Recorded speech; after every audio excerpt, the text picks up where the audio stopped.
बच्चे हों। जब कॉन्स्टिट्यूशन असेंबली के अंदर संविधान सभा में इस आर्टिकल के ऊपर डिस्कशन हो रहा था, तो अंत में डॉक्टर बाबा साहब अम्बेडकर वो क्योंकि ड्राफ्ट कमेटी के चेयरमैन थे, तो वो फिर इन सारे विरोधों का जवाब देने के लिए सामने आए। अब उन्होंने क्या बोला वो मैं आपको पढ़कर बताता हूं। ये संविधान सभा के अंदर 23 नवंबर 1948 को उनका दिया हुआ जवाब है, जो वहां पर रिकॉर्डेड है। Honourable doctor B R Ambedkar, sir, I am afraid I can not accept the amendments which have been moved to this article. Article कौन सा? ये जो यूनिफॉर्म सिविल कोड वाला था, इसके विरोध में जो अमेंडमेंट्स के लिए लोगों ने अपने सुझाव दिए हैं, वो कहते हैं कि भाई आई कैन नॉट एक्सेप्ट, मैं एक्सेप्ट नहीं करता हूं। In dealing with this matter I do not propose to touch on the merits of the question as to whether this country should have a civil code or it should not. That is a matter which I think has been dealt with sufficiently for the occasion by my friend Mr. Munshi जो थे वो member थे उसके संविधान सभा के, उन्होंने उसके ऊपर बहुत अच्छा खासा एक बोला हुआ था, लेक्चर दिया हुआ था, अपने सुझाव दिए हुए थे। As well as by Shri Alladi Krishnaswami Iyer.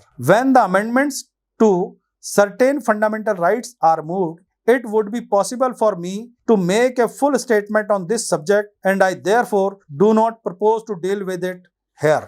My friend Mr. Hussain Imam in rising to support the amendment, अब वो amendment को support कर रहे हैं मिस्टर हुसैन इमाम, asked whether it was possible and desirable to have a uniform code of laws for a country so vast as this is. अब ये जो बातें आज कही जाती है कि भारत तो विभिन्न परंपराओं का देश है, विभिन्न तरह की जातियां हैं, जनजातियां हैं, विभिन्न तरह की मान्यताएं हैं, अलग अलग तरह के धर्म हैं, तो ये तो परेशानी पहले भी थी जिस समय संविधान के अंदर ये प्रावधान किया गया था कि यूनिफॉर्म सिविल कोड होना चाहिए। Now I must confess that I was very much surprised at that statement. जो स्टेटमेंट मिस्टर हुसैन इमाम ने दी, वो कहते हैं मैं सरप्राइज उनकी स्टेटमेंट सुनकर, for the simple reason that we have in this country a uniform code of laws covering almost every aspect of human relationship. मनुष्य का मनुष्य से संबंध, परस्पर संबंध, उससे जुड़ी हुई हर चीज को हम यूनिफॉर्म सिविल कोड में कवर करना चाहते हैं। We have a uniform and complete criminal code. अब उस समय में देखो, क्योंकि ऑलरेडी जो क्रिमिनल प्रोसीजर कोड है, इंडियन पैनल कोड है, इंडियन एविडेंस एक्ट है, जनरल क्लॉजेज एक्ट है, इंडियन कॉन्ट्रैक्ट एक्ट है, इतने दुनिया भर के एक्ट ऑलरेडी जो सब के ऊपर इक्वली एप्लीकेबल थे, वो ऑलरेडी प्रिवेल कर रहे थे। अंग्रेजों ने सब के ऊपर इक्वली लागू कर दिए थे, बिना किसी धर्म के भेदभाव के, बिना किसी जाति के, बिना किसी मजहब के, बिना किसी रंग के, बिना किसी लिंग के, सबको एक बराबर उसके ऊपर एप्लीकेबल थे। तो उन्होंने यही कहा, we have the law of transfer of property which deals with property relations and which is operative throughout of the India country.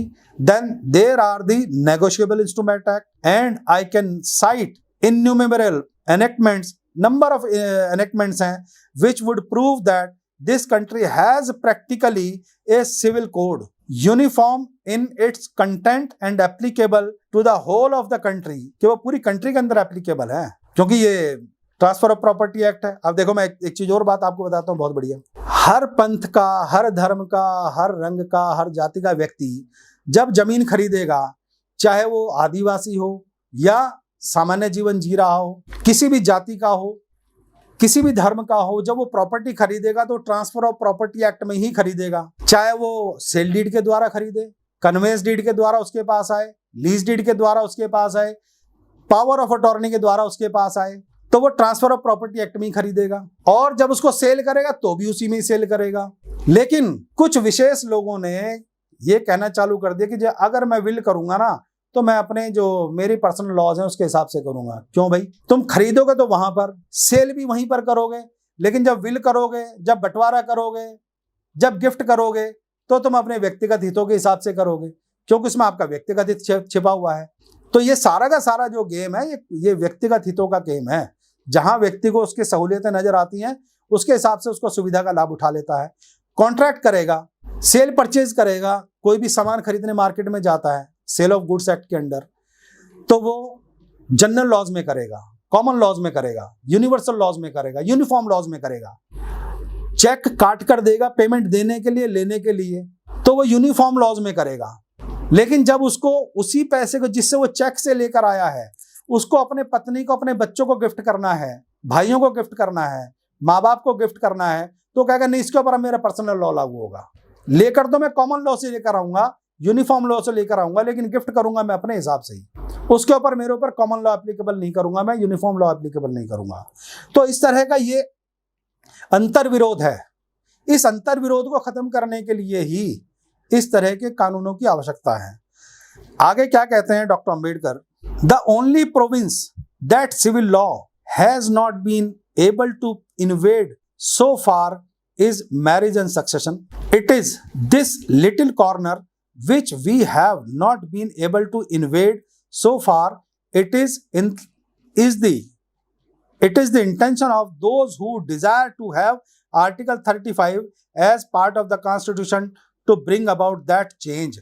ये उन लोगों की इच्छा है कि भाई इस तरह का कानून आए कि सबके लिए एक समान अधिकार बने, वो मैरिज से, सक्सेशन से related.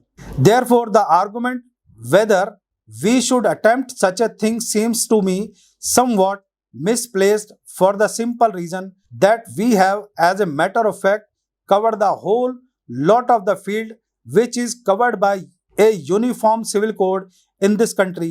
It is therefore too late now to ask the question whether we could do it. As I say, we have already done it. ये दुनिया भर के जो सारे यूनिफॉर्म लॉ आ गए, evidence act, penal code, transfer of property act, आपका sales of goods act, general clauses act, इतने सारे एक्ट हैं जो सबके ऊपर यूनिफॉर्मली एप्लीकेबल हैं। तो कहते हैं भाई हम तो ऑलरेडी इन चीज़ों को चला ही रहे हैं, अब तो सिर्फ एक छोटा सा कॉर्नर बच रहा है जो बिल्कुल ये समझ लो कि 1%, 2%, 5% मान लो, जिसको हमने रेगुलेट करना है इस समान नागरिक संहिता के द्वारा।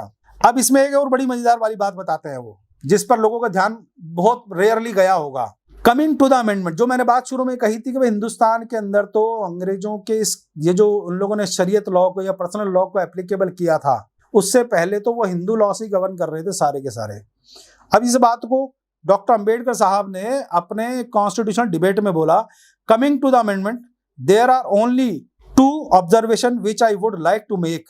माई first observation would be to state that members who put forth these amendments say that the Muslim personal law, so far as this country was concerned, was immutable and uniform through the whole of India. Now I wish to challenge that statement. उन्होंने कहा इनकी मैं ये जो कहते हैं ना पूरे हिंदुस्तान में शरीयत लॉ चल रहा है, पर्सनल लॉ चल रहा है, कहते हैं डॉक्टर साहब कि मैं इस स्टेटमेंट को चैलेंज करता हूं। I wish to challenge that statement.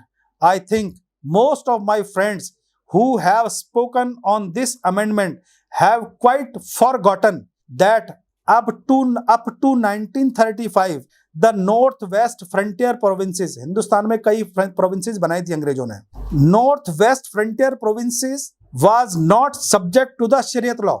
शरीयत कानून कब आया? 1937 में, और बात कब कर रहे हैं? 1935 की। हम उससे पहले शरीयत लॉ वो कहते हैं नॉर्थ वेस्ट फ्रंटियर के अंदर ये एप्लीकेबल नहीं था। It followed the Hindu law in the matter of succession and in other matters, so much so that it was in 1939 that the central legislation had to come into field and to abrogate the application of Hindu law to the Muslim law, Muslims of the north west frontier province and to apply the शरीयत law to them। जो मैंने बताया कि भाई वो लोग शरीयत law ले आए, उसका कानून ले आए, उससे पहले वहां पर हिंदू लॉ ही एप्लीकेबल थे। My honorable friends have forgotten that apart from the northwest frontier province up till 1937 in the rest of the India, in various parts such as the United Provinces, the Central Provinces and the Bombay, the Muslims to a large extent were governed by the Hindu law। ये मैं नहीं कह रहा हूं, ये उस समय की जो परिस्थितियां हैं और उस पर डॉक्टर साहब इन सारे अमेंडमेंट्स का जवाब दे रहे हैं। In the governed by the Hindu law in the matter of succession in order to bring them on the plane of uniformity. Uniformity के हवाई जहाज में सबको लाने के लिए with regard to the other Muslims who observed the Shariat law the legislature had to intervene in 1937 and to pass an enactment applying the Shariat law to the rest of India. अब ये इन्होंने पूरे हिंदुस्तान में अप्लाई कर दिया 1937 में। ऊपर मैंने गलती से 1935 बोल दिया था। आगे क्या बोलते हैं डॉक्टर साहब? I am also informed by my friend Shri Karunakara Menon that in North Malabar the Marumakkatayam law applied. North Malabar के अंदर मरुमाकट्टयम लॉ जो हुआ था वो अप्लाई करता था to all, not only to Hindus but also to Muslims. It is also to be remembered that the Marumakkattayam law is a matriarchal form of law. माता की फॉर्म का लॉ था, वहां पर माँ जो थी वो सुप्रीम थी। And not a patriarchal form of law, पितृसत्तात्मक नहीं थी, मातृसत्तात्मक लॉ था वो, पितृसत्तात्मक नहीं था। The Mussalmans therefore in North Malabar were up to now following the Marumakkattayam law. It is therefore no use making a categorical statement that the Muslim law has been an immutable law which they have been following from ancient time। क्या जी पुराने समय से ये शरीयत law को follow कर रहे थे, ये बोलना गलत है भारत के अंदर। The law as such was not applicable in certain part and it has been made applicable 10 years ago।